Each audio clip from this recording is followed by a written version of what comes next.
Students, अभी हम लोग कुछ छोटे छोटे वीडियो देख रहे थे अवकलन के, कुछ छोटे छोटे सवाल भी देख रहे थे। आज हम लोग थोड़ा सा बड़ा क्वेश्चन देखेंगे, बड़ा सवाल देखेंगे कि हमने पढ़ा था अभी कि ddx sin x इसका अवकलन होता है cos x, ये सूत्र है। लेकिन अगर सवाल दे दिया sin 2x, चाहे दे दिया cos 2 cos 5x, चाहे दे दिया 10 7x, तो हम कैसे आज इस पर हम चर्चा करते हैं। इस तरीके के सवालों पर चर्चा करते हैं। कैसे अवकलन होगा sin 2x का, cos 5x का, tan 7x का। हमने कहीं ऐसा सूत्र नहीं लिखा कि sin 2x का अवकलन cos 2x होता है, हमने कदापि नहीं लिखा। तो कैसे अवकलन करते हैं यह देखेंगे। इस नियम को कहते हैं श्रृंखला नियम।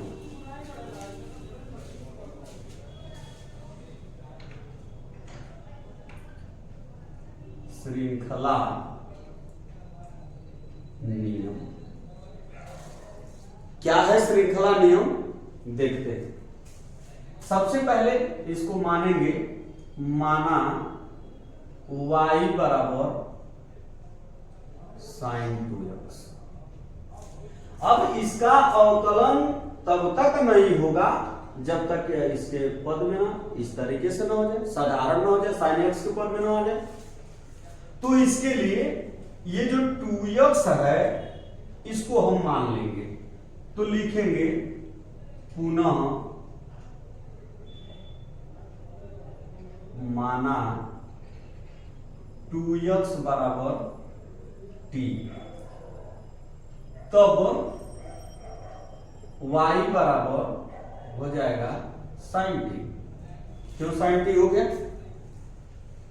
क्योंकि 2x बराबर हमने मान दिया t, तो इस 2x के जगह क्या लिखेंगे? t लिखेंगे, तब ये हो जाएगा y बराबर sin, इस 2x के जगह t लिख दिए तो ये हो गया y बराबर sin t। अब लिखेंगे x के सापेक्ष अवकलन करने पर, अवकलन करेंगे तो कैसे अवकलन होगा? हमने तो लिखा कि इसका x के सापेक्ष अवकलन करने पर, लेकिन यहां तो t है। तो हमने बताया था कि अगर यहाँ x है, यहाँ x है तो इसका अवकलन होगा। अगर यहाँ dy dx है, अगर यहाँ sin t है, तब तो इसका अवकलन 0 हो जाएगा। तो इसके लिए हम क्या करते हैं? श्रृंखला नियम का प्रयोग करते हैं। श्रृंखला नियम का मतलब क्या होता है? इसको लिखेंगे ddx ऑफ y बराबर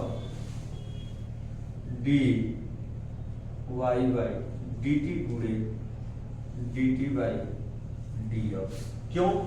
dt से dt जब कट जाएगा तो फिर dy बाई dx हमको प्राप्त हो जाएगा।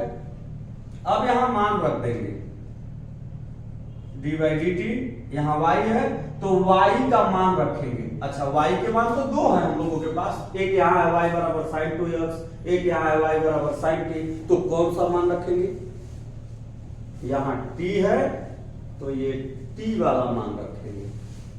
तो यहाँ y का मान रखेंगे क्या? sin t गुणे dy बाई dx, यहाँ t है तो t का मान रखेंगे 2x। अब अवकलन कर देंगे तो sin t का अवकलन हो जाएगा cos t, और इस 2x का अवकलन जब करेंगे तो 2 बाहर हो जाएगा, जो पीछे मैं बताया हूं, और x का अवकलन होता है a। अब ये हो जाएगा 2 cos t। अब 2 cos t का मान वापस कर देंगे, रख देंगे, तो ये हो जाएगा 2x। ये हम लोगों का स्वर हो जाएगा। ये था श्रृंखला नियम से। इसको डायरेक्ट कैसे हल करते हैं? ये परीक्षा में हम लोग ऐसे भी हल कर सकते हैं, लेकिन इससे भी बड़े बड़े सवाल आएंगे तो हाँ यहाँ श्रृंखला नियम का प्रयोग करना थोड़ा आप लोगों के लिए कठिन होगा। इसके लिए डायरेक्ट अवकलन इसका कैसे करेंगे देखते हैं। इसी सवाल को और किस तरीके से कर सकते हैं दूसरा देखेंगे, इसमें विकल्प रूप में देखेंगे। लिखेंगे इसको, माना y बराबर साइन 2x और डायरेक्ट लिखेंगे x के सापेक्ष अवकलन करने पर, अवकलन करेंगे तो y का अवकलन हो जाएगा dy बाई dx, यहां लिखेंगे dy dx साइन 2x। अभी आप लोग यहाँ श्रृंखला नियम में देखे हैं अवकलन दो बार हो रहा था, एक बार किसका हुआ था, साइन का हुआ था। तो साइन का अवकलन हम लोगों ने लिख दिया था cos 2x, यहाँ जैसे साइन टी का cos टी हुआ था, टी का मान लौटा दिए थे। उसी प्रकार यहाँ पहले अवकलन होगा किसका, इस साइन 2x का होगा, तो साइन 2x का अवकलन क्या हो जाएगा cos 2x। और फिर किसका अवकलन हम लोगों ने किया है 2x का, तो यहाँ 2x का अवकलन कर देंगे तो फिर हो जाएगा cos 2x इंटू, इस 2x का जब होगा तो 2 इंटू 1 हो जाएगा, 2 बाहर हो जाएगा, x का अवकलन 1 हो जाएगा, ये हो जाएगा 2 cos 2x। दोनों का आंसर सेम है, लेकिन ये जो विधि है इसको श्रृंखला नियम कहते हैं और यह वैकल्पिक विधि है, इसको डायरेक्ट प्रत्यक्ष रूप से हल करते हैं। ये मेथड ही हमको आगे हर बार यूज करना है क्योंकि ये बहुत लंबी प्रक्रिया है और यह छोटी प्रक्रिया है। इसी के आधार पर cos 5x, tan 7x और भी इसके अपने मन से सवाल लिख के प्रयास करेंगे आप सभी लोग, जैसे cot 6x sin ax plus b, इसका भी अवकलन करेंगे। तो इसको कहते हैं श्रृंखला नियम। इसके बाद ये जरूरी नहीं कि इस तरीके से है, हो सकता है कि यह साइन के ऊपर घात लग जाए, तो कैसे करेंगे देखेंगे। तो अभी मैं बता रहा था श्रृंखला नियम में कि sign 2x, tan 2x, cos 2x, 7x, cos 5x, cot 7x, मतलब इस तरीके से जिसमें थीटा हमारा x नहीं था।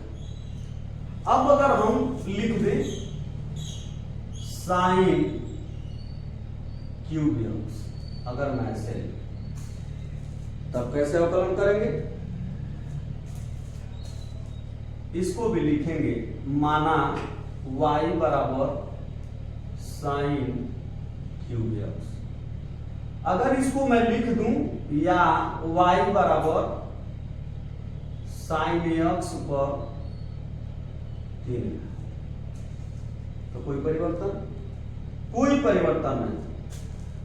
अब इस साइन x को मान लेंगे, लिखेंगे माना,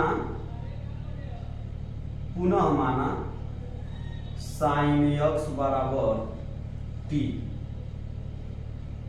तब y बराबर क्या हो जाएगा टी क्यूब। इस साइन x की जगह क्या लिख देंगे t, ये हो जाएगा टी क्यूब। अब लिखेंगे x के सापेक्ष अवकलन करने पर, जब अवकलन करेंगे तो फिर श्रृंखला नियम अपनाएंगे। श्रृंखला नियम क्या था अभी मैं बताया था, डी बाई डी एक्स बराबर लिख सकते हैं D Y by D T गुणे D T by D x.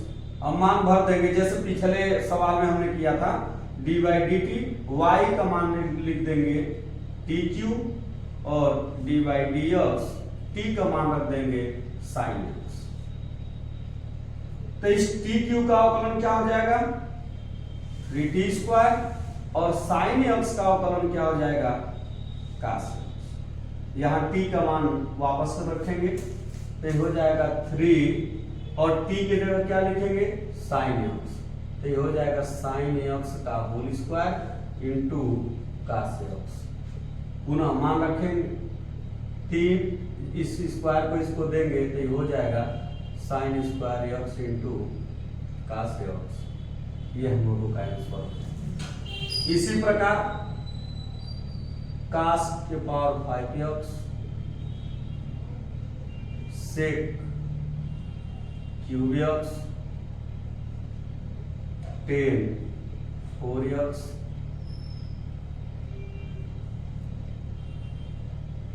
Cosec के पावर 7x काट क्यूब x। आप सभी लोग इस सवाल का तैयार प्रैक्टिस करेंगे घर। ये एक बेसिक है, बेसिक अवकलन हम लोग सीख रहे हैं जो अत्यंत महत्वपूर्ण है। यह परीक्षा के दृष्टि से भी है। कक्षा 11 में अगर आप हैं तो 12 के लिए यह शुरुआत भी है, इसलिए इसे ध्यान से देखें, पढ़ें, अभ्यास करें। समझ में ना आए पुनः वीडियो को देखें। अगर कुछ त्रुटि हो, अगर नहीं समझ में आ रहा हो तो कमेंट करें।